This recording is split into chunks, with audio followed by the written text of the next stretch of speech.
पाकिस्तान को बचाना है तो शफाफ इलेक्शन के अलावा कोई रास्ता नहीं, इमरान खान की गुफ्तगू।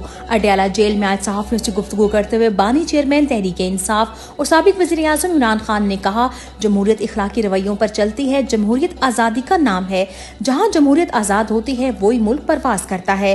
कांग्रेस कह रही है कि पाकिस्तान में फ्रॉड इलेक्शन हुए हैं, मीडिया को दबाने के लिए मनसूबाबंदी की जा रही है। हमारे दौरे हुकूमत में दहशतगर्दी क्यों नहीं हुई? एक सहाफी ने सवाल किया कि आप शफाफ इंतखाबात के लिए इस्टेब्लिशमेंट से मुखातिब हैं, इसका मतलब है आप इस्टेब्लिशमेंट की तरफ देख रहे हैं। जिसके जवाब में इमरान खान ने कहा कि मुल्क में इस्टेब्लिशमेंट की हुकूमत है, ISFC मुल्क चला रही है, शहबाज शरीफ को सिर्फ फीते काटने के लिए रखा गया है, मुल्क में जमहूरियत की कब्र खोदी जा रही है। इमरान खान ने मजीद कहा कि मुझे इस तरह ट्रीट किया जा रहा है जैसे मैंने पाकिस्तान में सबसे बड़ी गद्दारी की हो। सुप्रीम कोर्ट ऑफ पाकिस्तान में हमें हमारे इंसानी हकूक और 8 फरवरी के पिटीशंस क्यों नहीं सुनी जा रही? कौन सी जमहूरियत और मिलिट्री कोर्ट्स में सिविलियंस के ट्रायल होते हैं? मुश्किल फैसले वो करता है जिसके पीछे अवाम खड़ी है। शफाफ इलेक्शन के लिए इस्टेब्लिशमेंट को पीछे हटना पड़ेगा।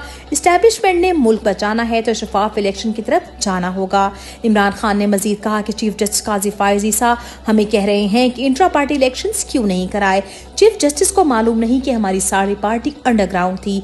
चीफ जस्टिस ऑफ पाकिस्तान हमें इंसाफ के लिए इलेक्शन कमीशन में भेज रहे हैं। सबको मालूम है कि इलेक्शन कमीशन ने फ्रॉड इलेक्शन करवाए। मौजूदा हुकूमत ने पाकिस्तान की उम्मीद खत्म कर दी है।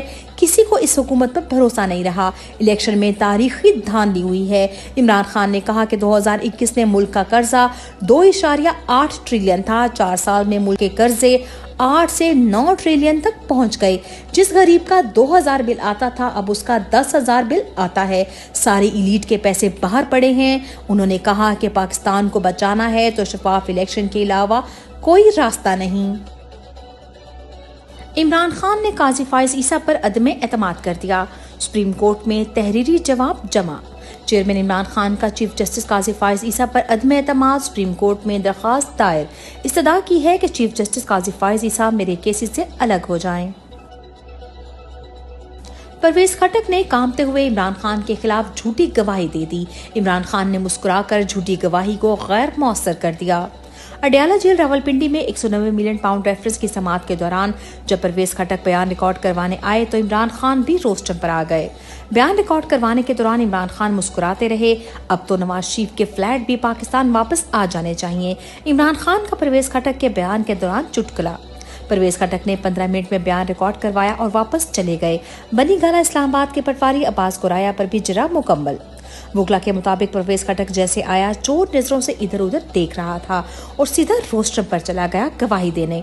खान साहब भी रोस्टम पर आ गए और उसके सामने खड़े हो गए। वो थर थर कांपने लगा और जल्दी से दरमियान में मुखालिफ 2 वकील खड़े किए कि खान साहब की नजरों से ओझल रहे और तोते की तरह रटाशुदा बयान बोल रहा था और मुसलसल कांप रहा था। ये काबिल रहम हालत देख कर खान साहब ने कहा, कोई इसके पीछे खड़ा हो, ये जितना कांप रहा है कहीं गिर न जाए। इद्दत केस में साबित हो गया कि खावर मानिका ने टेम्परिंग की। समाअत कल तक मुलतवी। बुशा बीबी के वकील सलमान सफ्तर के दलाइल मुकम्मल। उन्होंने कहा कि एक जुमला सुप्रीम कोर्ट में भी बोला था, आज भी बोल रहा हूं कि अगवा बराए बयान, ये केस भी अगवा बराए बयान का है। 2000 दिन बाद रजू करना, तलाकनामे पर तारीख पर टेम्परिंग करना और खावर मानिका का गिरफ्तार होना, ये मेरे पॉइंट्स हैं। इद्दत के दौरान निकाह हुआ तो खावर मानिका ने दौरान इद्दत दरख्वास्त क्यों नहीं दी? जज अफजल मजोका का जाहिद आसिफ के मुआवन वकील से इस्तफसार। अदालत ने खावर मानिका के वकला से तलाकनामे पर तारीख की टेम्परिंग पर भी जवाब मांग लिया। अपने दलाइल में आपने ये जवाब भी देना है कि गवाहों के बयानात मुल्जिमान को क्यों नहीं दिए गए। आपने केस में शहादत पेश ही नहीं की तो पढ़ी कैसे जाएगी? इस पर भी जवाब देना है। केस की समाअत कल 9:30 बजे तक मुलतवी। इद्दत केस में इमरान खान बरी होकर रिहा न हो जाएं, इसलिए 9 मई के जाली केसेस में जमानतें मंसूख कर दी गईं। गुज़िश्ता रोज लाहौर की इंसदादे दहशतगर्दी अदालत ने चेयरमैन इमरान खान की 9 मई के 3 केसेस में जमानतों की दरख्वास्त मुस्तरद करते हुए पुलिस को उनको गिरफ्तार करने की इजाजत दे दी। इमरान खान की 9 मई के झूठे और जाली मुकदमात में दाखिल की गई अबूरी जमानत की दरखास्तों के इखराज पर तहरीक-ए-इंसाफ का इमरान खान की जमानत की दरखास्तों पर दिए गए अदालती फैसले पर गहरी तशवीश का इजहार। रियासत पर बदतरीन शख्सी आमरियत का कब्जा और जंगल के कानून का खलबा है। तर्जमान तहरीक-ए-इंसाफ। सनम जावेद को फौरी रिहा किया जाए, अदालत का हुक्म। 9 मई का केस, लाहौर हाई कोर्ट का सनम जावेद को गुजरांवाला मुकदमे से डिस्चार्ज करने का हुक्म।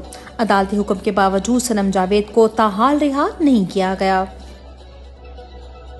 फॉर्म 45 के मामले पर इलेक्शन कमिश्नर और रिटर्निंग अफसर अपने झूठ की दलदल में मजीद फंस गए। 8 फरवरी को फॉर्म 45 कब इलेक्शन मैनेजमेंट सिस्टम पर अपलोड किए।